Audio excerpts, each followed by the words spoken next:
আলহামদুলিল্লাহ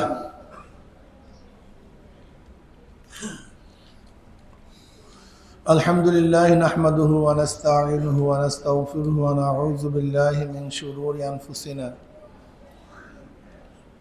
মান ইয়াহদিল্লাহু ফালা মুদিল্লা লাহু ওয়া মান ইউদ্লিলহু ফালা হাদিয়া লাহু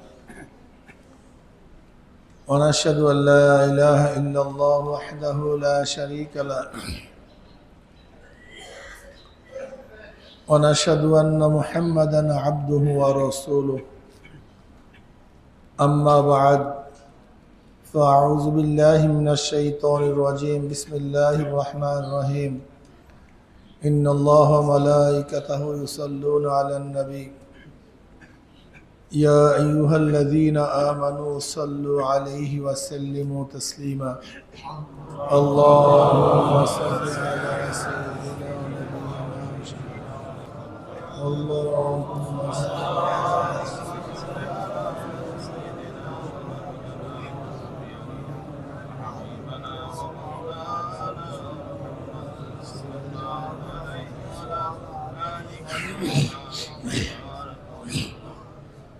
أعوذ بالله من الشيطان الرجيم بسم الله الرحمن الرحيم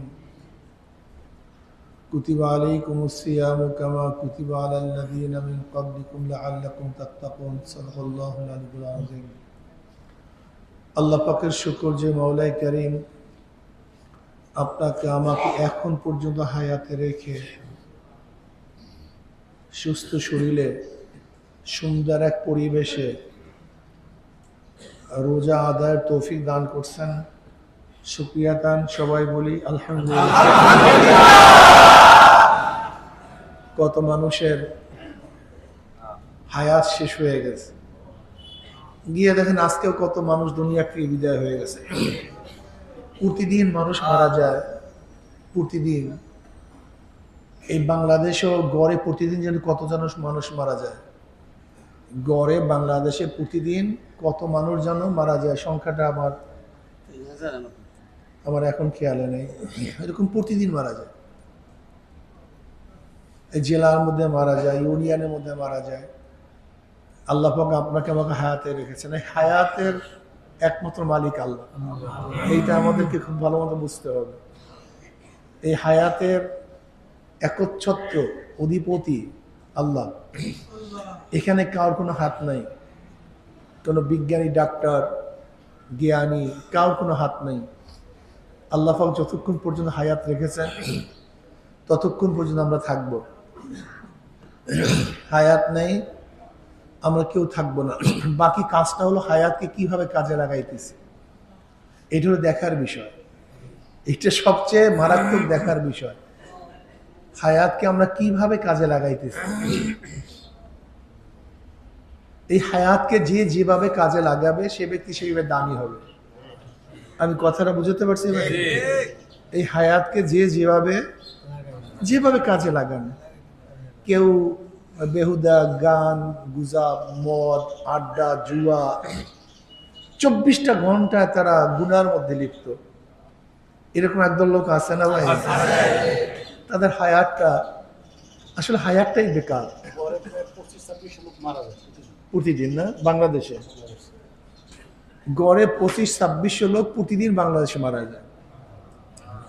এই বাংলাদেশে প্রতিদিন মারা যায় 25-2600 লোক। যাই হোক, এর জন্য হায়াতটাকে কাজে লাগাতে হবে। হায়াতটাকে কিভাবে কাজে লাগাতে পারি আল্লাহ, এই হায়াতটাকে যে যেভাবে কাজে লাগাবেন সে সেভাবে দামি হবেন। যদি আমরা হায়াতটাকে ভালো কাজে লাগাতে পারি আমরা দামি হব, আর হায়াত যদি ভালো কাজে লাগাতে না পারি আমরা ধ্বংস হয়ে যাব। ওয়াল আসর ইন্নাল ইনসানা লাফি খুসর। এর জন্য আল্লাহ পাক রব্বুল আলামিন আসরের কসম খেয়েছেন। আসর সময়ের কসম, আকাসামতুল আসরা। ইমাম শাফি রহমতুল্লাহ আলাইহি ফরমান, সূরা আসর এমন এক সূরা যা নিয়ে গবেষণা করলে এটাই যথেষ্ট। একটা মানুষের জিন্দেগিতে চলার জন্য যাহা কিছুর প্রয়োজন সব সূরা আসরের মধ্যে আছে। সাহাবীদের মধ্যে এমন দুজন সাহাবী ছিলেন যারা একে অপরকে সূরা আসর তেলাওয়াত করে শোনাবার আগ পর্যন্ত পৃথক হতেন না, তারা প্রতিদিন একে অপরকে সূরা আসর শুনাইতেন। সূরা আসর ছোট্ট একটা সূরা, কিন্তু এর মধ্যে একটা মানুষের জিন্দিগি সব কিছু দেয়া আছে। এখানে প্রথমে আল্লাহ পাক আসর সময়ের কসম খেয়েছেন, ওয়াল আসর কাসসামতুল আসরা, আমি সময়ের কসম খায় বলতেছি। কারণটা কি আল্লাহ পাক সময়ের কসম খাইছেন কেন? সময়ের গুরুত্ব বুঝাবার জন্য। আসলে এই বয়ান তো আমি করি, আসলে দেখছি আমার মধ্যে সময়ের গুরুত্ব। সময়কে যে যত মূল্যায়ন করতে পারবে সে তত দামি হবে। সময়ের মূল্যায়ন, সময়ের গুরুত্ব, এর জন্য তাসাউফের ভাষা আছে ওয়াক্তুস সাইফ। তাসাউফের অনেকগুলি ভাষা আছে, এর মধ্যে একটা ভাষা কি ভাই? ওয়াক্তুস সাইফ, সময়ের তরবারি। মানে যেরকম তরবারি যে ব্যক্তি পরিচালনা করে, সে যদি তরবারি ব্যবহার করতে পারে তাহলে তরবারি উপকার করে, আর যে ব্যক্তি ব্যবহার করে সে যদি তরবারি ব্যবহার করতে না জানে তাহলে তরবারি তাকেই ক্ষতি করে। কি ভাই ঠিক না? এক ব্যক্তি চাকু চালাতে পারে না, যদি চালাতে পারে তাহলে উপকার করবে, সবকিছু কাটতে পারবে, কিন্তু চাকু যদি চালাতে না জানে সে নিজের হাতে কেটে ফেলবে। তো ওয়াক্তুস সাইফ এটা তাসাউফের একটা উত্তম পরিভাষা, সময়ের তরবারি। অর্থাৎ একজন সালেক, একজন আবেদ, একজন আল্লাহর রাস্তায় যে চলে, সে সব সময় সময়কে কাজে লাগায়। এখন আমার কোন সময়, আমি এখন কি কাজ করব, এই সময়কে কোন কাজে লাগাবো। সালেক যদি সময়কে কাজে লাগাতে না পারে সে এই রাস্তার পথিক হতে পারে না। বুঝাতে পারি না? একজন নাবিকের কাজটা কি? উত্তাল তরঙ্গের মধ্যে, প্রচন্ড ঝড় ঝাপটার মধ্যে সে যদি সময় অনুযায়ী কাজ না করে, আস্তে দেখবেন তার জাহাজ ডুবে যাবে, তার নৌকা ডুবে যাবে। এর জন্য তার প্রতিকূল পরিবেশকে অনুকূল করার জন্য প্রত্যেকটা সময়কে তার কাজে লাগাতে হয়। এক সেকেন্ড এদিকে ওদিকে যদি সে তাকায়, একজন ড্রাইভার যদি এক মুহূর্তের দিকে এদিক ওদিকে তাকায়, তো অবস্থাটা কি হয়? এই একই অবস্থা। তার গাড়ি চলতেছে, এই মুহূর্তে, মুহূর্ত মানে সময় না, মুহূর্ত মানে কি ভাই? এক মুহূর্ত যদি এদিক ওদিকে তাকায় তাহলে তার গাড়ি অ্যাক্সিডেন্ট করে। ঠিক একদম সালেক যে আল্লাহর রাস্তায় চলে, সেও তো ওই সময়কে এই ড্রাইভারের মধ্যে কাজে লাগাতে হবে। ওই ড্রাইভারের মধ্যে সময়কে কাজে না লাগায় তাহলে তো একই অবস্থা। যেরকম গাড়ি চলার উচিত ছিল রাস্তায়, চলে যাবে খাদে। ঠিক আমরাও যদি সময়কে কাজে লাগাতে না পারি তাহলে আমাদের যাওয়ার কথা ছিল জান্নাতে, কিন্তু আমরা চলে যাবো জাহান্নামে। এরকম মারাত্মক অবস্থা। আমাদের যাওয়া উচিত ছিল গন্তব্যে, কিন্তু আমরা পড়ে যাওয়া বিশাল খাদের মধ্যে। ঠিক আমাদের গন্তব্য তো জান্নাত, আমরা জান্নাত থেকে আসছি, আমরা সবাই জান্নাতে যাব নাকি ভাই? ঠিক না? কিন্তু সময়কে যদি কাজে লাগাতে না পারি আমরা অন্যদিকে চলে যাব। এর জন্য তাসাউফের ভাষা ওয়াক্তুস সাইফ, সময়ের তরবারি।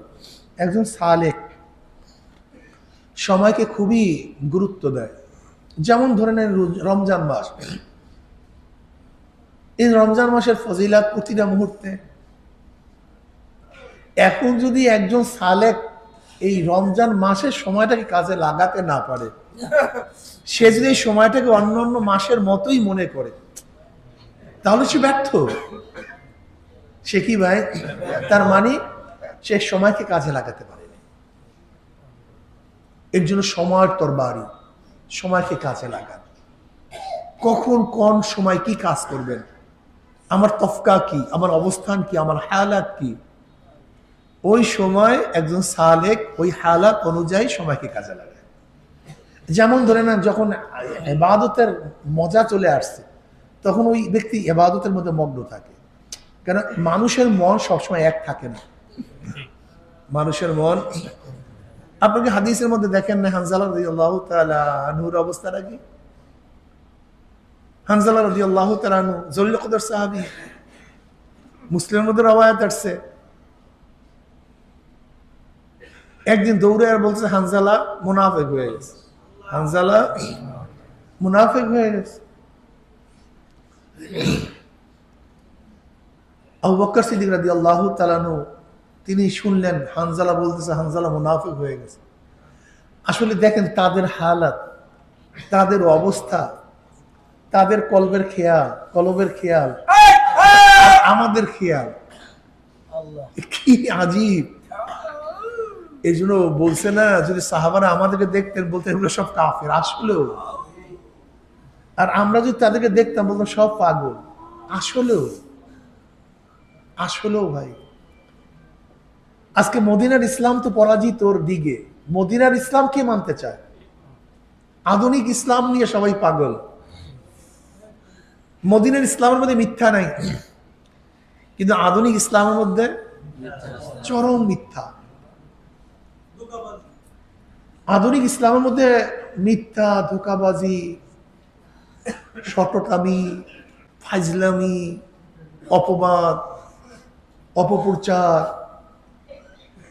যা আছে সবই আছে, বেপর্দা সবই আধুনিক ইসলামের মধ্যে আছে, কিন্তু মদিনার ইসলামের মধ্যে তো এগুলি নেই। এখন মদিনার ইসলাম নিয়ে চলা যা কি কঠিন, হ্যাঁ অনেক কঠিন রে ভাই, যে কঠিনের শেষ নেই, কোনো সীমা নেই, অনেক কঠিন। বর্তমান মদিনার ইসলাম নিয়ে চলা এই যে কি কঠিন, আল্লাহ আমাদের সবাইকে মাফ করে দেন। মদিনার ইসলাম অনুযায়ী চলার আল্লাহ পাক আমাদের সবাইকে তৌফিক দান করুন। খবরদার ঈমানকে মজবুত রাখিয়েন। আধুনিক ইসলামের মধ্যে চোখে পানি নেই, কিন্তু মদিনার ইসলামের মধ্যে চোখে পানি আছে। আধুনিক ইসলামের মধ্যে জিকির আজকার নাই, মদিনার ইসলামের মধ্যে জিকির আজকার আছে। আধুনিক ইসলামের মধ্যে মাওলার প্রেমে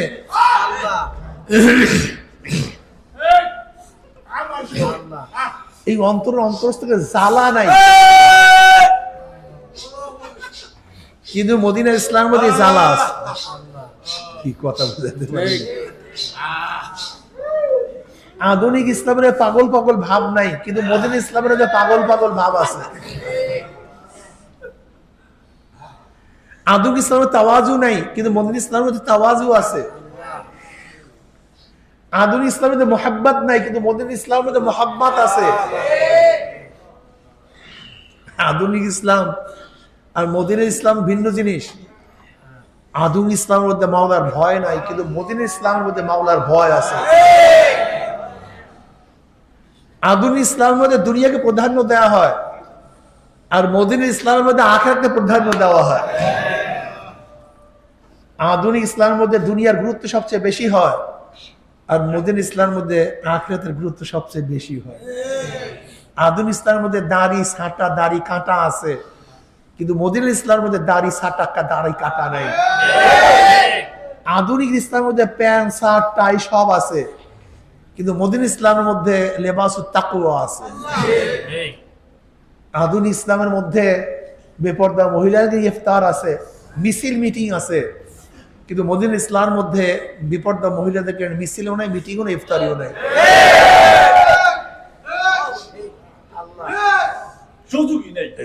আধুনিক ইসলামের মধ্যে নামাজের মধ্যে হালাত, খুশু খুজু এগুলি দরকার নয়, কিন্তু মদিনার ইসলামের মধ্যে নামাজের মধ্যে খুশু এবং খুজু থাকা চাই।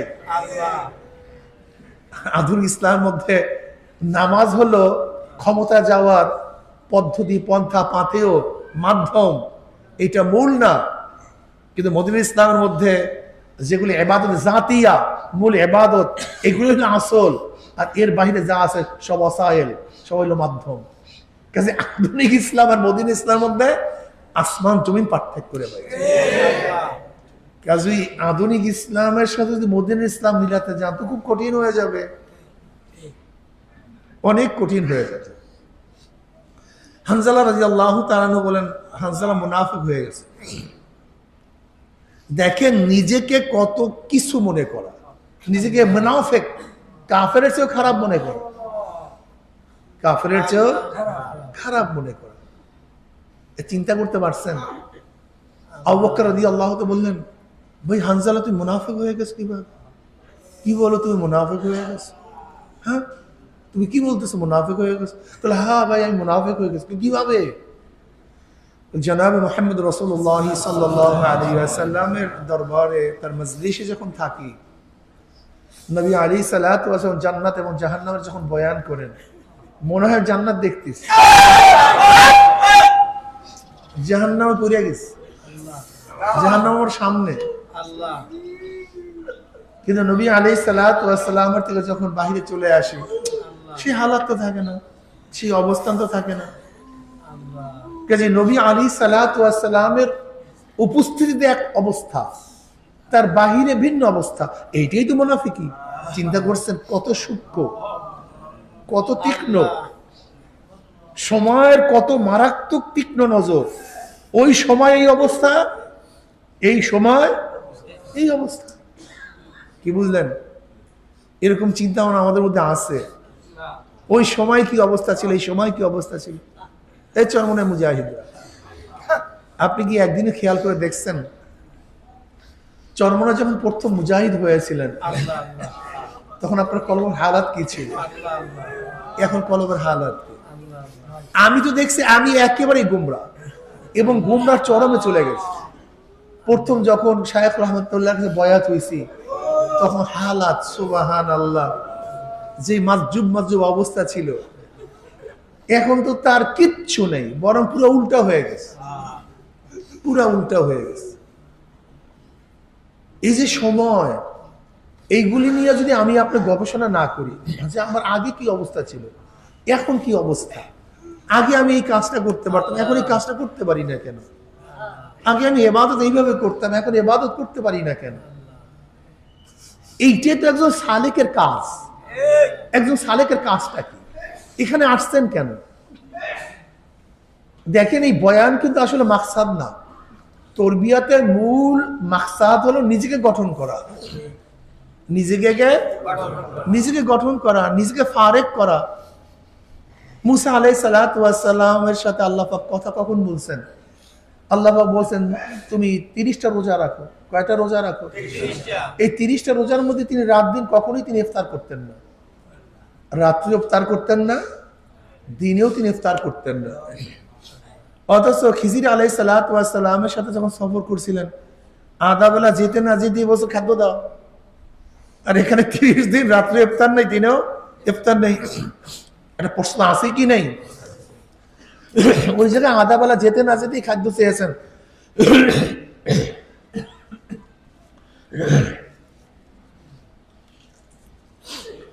আর এখানে 30 দিন ইফতার না করার পর তার মধ্যে ক্ষুধা আসে নাই, পানিও পান করে রাত্র দিন। এখানে আল্লাহর এশক এবং মোহাব্বতে সবকিছু ভুলাইয়া দিয়েছে। কার সাথে কথা বলতে যাবেন? আল্লাহর সাথে। এর জন্য দুনিয়ার কোনো খেয়াল নেই, কোনো হুঁশ নেই। অর্থাৎ যখন সে আল্লাহর প্রেমে, আল্লাহর সাথে কথা বলার জন্য আধ্যাত্মিক লাইনে, আখিরাতের লাইনে চলছিলেন, তখন দুনিয়ার ক্ষুধা এবং পিপাসা তাকে আচ্ছাদন করতে পারেনি, তাকে ধরতে পারেনি, গ্রাস করতে পারেনি। কিন্তু ওখানে তো ছিল দুনিয়ার সম্পর্কে জানা, যে এখানে আহলে এলেম কি আছে। আল্লাহ বলছেন তোমার সাথে আহলে এলেম আছে, কথাটা বুঝাতে পারিনি। ওখানে ছিল ভিন্ন এক অনুসন্ধান, দুনিয়ার অনুসন্ধান, দুনিয়ার সম্পর্কে জানা। আর এখানে তুর পাহাড়ে যাওয়া ছিল একমাত্র মাওলার সাথে কথা বলা। আত্মহারা হয়ে গেছেন। কি হয়ে গেছেন? আত্মহারা। 30 রাত্রের মধ্যে খানা নাই, পিনাও নেই। 30 দিন পরে ইফতার করছেন, মেসওয়াক করছেন। আল্লাহ পাক আরো 10 দিন বাড়ায়, মোট 40 দিন। আরো কয়দিন বাড়ায় গেছেন? আরো 10 দিন, মোট 40 দিন।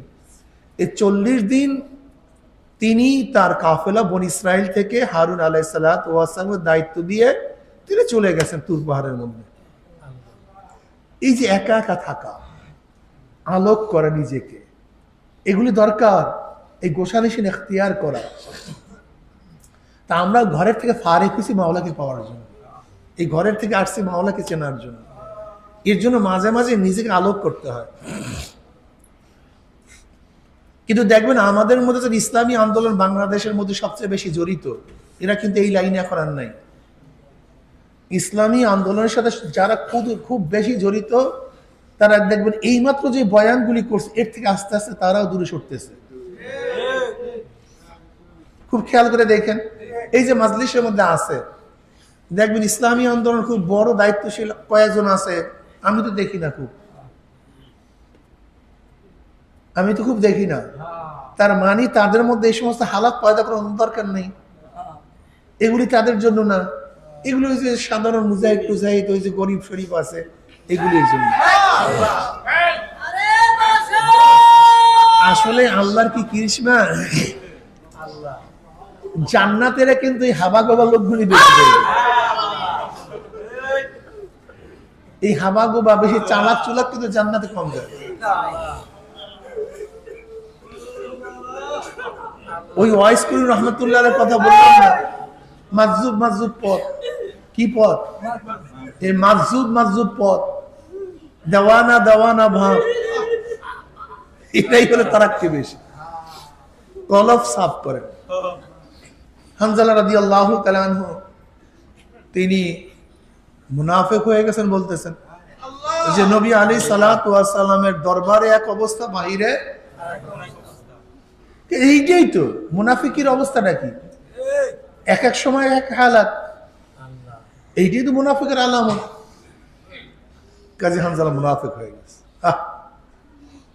আবু বকর রাদিয়াল্লাহু কলব দেখেন কত স্বচ্ছ পরিষ্কার, বলে আমিও তো একই অবস্থা। কে? আবু বকর কে? গোটা নবীদের পরে যার প্রথম একেবারে এক নম্বর স্থান মর্যাদা, গোটা নবীদের পরে মর্যাদার দিকে এক নম্বরে। সে বলছে হানজালা আমার অবস্থা তো এক। এর দ্বারা আমরা কি বুঝলাম? এক সালেক আর এক সালেকে হালাত বয়ান করা। যদি এক সালেক আর এক সালেকের কাছে হালাত বয়ান না করে, সালেক যদি শায়েখের কাছে হালাত বয়ান না করে, তাহলে অবস্থা বুঝতে পারে না। এই জন্য আপুসের মধ্যে নিজেদের মধ্যে মাঝে মাঝে নিজেকে নিয়ে আলোচনা করা। আমরা তো খালি আলোচনা করি দুনিয়ার ব্যাপারে, আশেক এবং সালেকের কাজ হলো, ভাই কি অবস্থা, কি তোমার কি হালাত, কি ভাই অবস্থা তো খুব খারাপ, ভাই এ তো পারতেছি না। এই যে নিজেদের মধ্যে আপুসের মধ্যে মুজাকারার মাধ্যমে নিজেদের মধ্যে কি হবে? উৎসাহ পয়দা হবে, আমলি উৎসাহ পয়দা হবে। এইটা আমাদের মধ্যে করা উচিত। একজনকে আরেকজনকে ভুল ধরায় দেওয়া উচিত, এ ভাই তুমি এই কাজটা করতেছো কেন? কিন্তু আমরা করি শত্রুতা বশবর্তী হয়ে, এই শত্রুতা উদ্ধার করার জন্য, মানুষকে খারাপ প্রচার করার জন্য। আসলে উচিত কি, এক ভাই তো আর এক ভাইয়ের দোষকে গোপন করা, এটা হলো মুমিনের খাসলা, মুমিনের চরিত্র। কিন্তু আমরা কি করি? আমরা আমার মুমিন ভাইয়ের খারাপ বদ আখলাক গুলি সবাইকে ছড়িয়ে দিই, এটা উদ্দেশ্য না। হাদিসের মধ্যে আসছে, বুখারীর মধ্যে রাওয়ায়াত আসছে, যে এই ব্যক্তি দুনিয়ার মধ্যে তার মুমিন ভাইয়ের, মুসলমান ভাইয়ের দোষ ত্রুটি গোপন করবে, আল্লাহ পাক রব্বুল আলামিন কিয়ামতের ময়দানে তার সমস্ত গুনাহগুলি গোপন করে দিবে, তার দোষ ত্রুটিকে আল্লাহ পাক গোপন করে দেবে। আল্লাহ, মান সাতারান নাস সাতারাল্লাহু ইয়াউমাল কিয়ামা, যে মানুষের দোষ ত্রুটি, অন্য রাওয়ায়াতে মান সাতারাল মুসলিমান, যে মুসলিমান, মান সাতার মুসলিমান সাতারাল্লাহু ইয়াউমাল কিয়ামা, যে ব্যক্তি মুসলমানদের দোষ ত্রুটি গোপন করবে, আল্লাহ পাক রব্বুল আলামিন কিয়ামতের ময়দানে তার সমস্ত দোষ ত্রুটিকে গোপন করে দিবে। কিন্তু আমরা দোষ ত্রুটিকে গোপন করি না, বরং দোষ ত্রুটি প্রকাশ করি। এর জন্য আমাদের উচিত দোষ ত্রুটিকে অবশ্যই গোপন করা, আবার নিজেদের মধ্যে হালাতকে চর্চা করা। কি ভাই তোমার সবকের অবস্থাটা কি, সবক আদায় করো কিভাবে, কি তাসির হইতেছে, এইভাবে নিজেদের মধ্যে। আবার দেখা যায় আমাদের মধ্যে অনেকে নিজেরা আবার দরবেশ সাজে, নিজেরা শায়েখ সাজে। এরকম শুনছি যে এক মুজাহিদ আর এক মুজাহিদের থেকে সবক নেয়, নাউজুবিল্লাহ মিন যালিক। এটা খুব ক্ষতিকর, এটা খুব ক্ষতিকর। হালাত ব্যক্ত করবে শায়েখদের কাছে, যেই হালাতের মাধ্যমে সবক পরিবর্তন হবে, সেই হালাতের কথা বলছি। কারণ এক সবক থেকে আর এক সবকে যাওয়ার জন্য হালাত ব্যক্ত করতে হয়, তাসির। আমার এই সবকে কি তাসির হয়েছে। এরপরে শায়েখ আপনার সবক পরিবর্তন করবে, কিন্তু আপনি যদি আবার আর একজন আপনার সাথীকে সাথীর সাথে মুজাকারা হবে, কিন্তু সবক পরিবর্তনের জরিয়া বানায় দেন না। আমি কথাটা বুঝাতে পারছি, পার্থক্য বুঝাতে পারছি। যেমন হানজালা রাদিয়াল্লাহু তাআলা আবু বকর রাদিয়াল্লাহু তাআলাকে নিজে সংশোধন করেন নাই, বরং নবী আলাইহিস সালাতু ওয়াস সালাম নিয়ে গেছে, চলো আমরা নবীর কাছে যাই। আমরা কার কাছে যাই? নবীর কাছে। দুজন নবী আলাইহিস সালাতু ওয়াস সালামের কাছে গেছে, গিয়া বলছেন ইয়া নবী আল্লাহ, ইয়া রাসূলুল্লাহ, আমাদের অবস্থাতেই হানজালা মুনাফিক হয়ে গেছে। আবু বকর রাদিয়াল্লাহু বললেন আবু বকর মুনাফিক হয়ে গেছে। বলে কিভাবে মুনাফিক হয়েছে? বলে ইয়া নবী আল্লাহ সাল্লাল্লাহু আলাইহি ওয়াসাল্লাম, আপনার দরবারে যখন থাকি তখন মনের হালাতেই আপনি জান্নাত জাহান্নামের বয়ান করেন, মনে হয় জান্নাত জাহান্নাম দেখতেছি, কিন্তু আপনার যখন পৃথক হয়ে যায় তখন তো এই অবস্থা থাকে না। কাজে আপনার সামনে এক অবস্থা, পিছনে আর এক অবস্থা, এটা তো মুনাফিকের আলামত। নবী আলাইহিস সালাত বললেন হানজালা, এটা মুনাফিকের আলামত না। হানজালা রে, আমার কাছে থাকলে, আমার মজলিসে থাকলে তোমাদের যে অবস্থা হয়, যে এই অবস্থা সব সময় থাকতো, তাহলে বিছানায়, রাস্তায় ফেরেশতারা তোমাদের সাথে মুসাফা করতো। কিন্তু হানজালা এই অবস্থা, হানজালা এই অবস্থা, হানজালা এই অবস্থা। 3 বার বললেন, মানে এই অবস্থা সবসময় থাকা সম্ভব না, উচিত না। যদি এই অবস্থা সবসময় থাকে তাহলে দুনিয়ার কোনো কাজ কোনো মানুষ করতে পারবে না। এটা হলো তরিকাতের ভাষা কবজ এবং বস্ত। তরিকাতের ভাষায় কি ভাই? কবজ এবং বস্ত। কখন নিজেকে সংকুচিত করা, আবার কখন নিজেকে প্রসারিত করা। কখন এরকম অবস্থা যে আমি আর মনে হয় আমার দ্বারা কোনো কাজ হবে, আমার দ্বারা কিচ্ছুই হবে না, আমি মনে শেষ হয়ে গেছি, আমি মনে ধ্বংস হয়ে গেছি, আমি মনে হালাক হয়ে গেছি। এই হলো কবজ।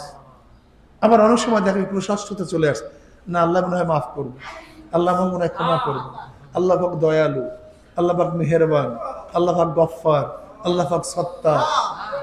এটা একজন সালেকের মধ্যে হবে তো। এই কবজ এবং বস, এটা তরিকাতের লাইনের সবচেয়ে বড় সুন্দর একটা অবস্থান।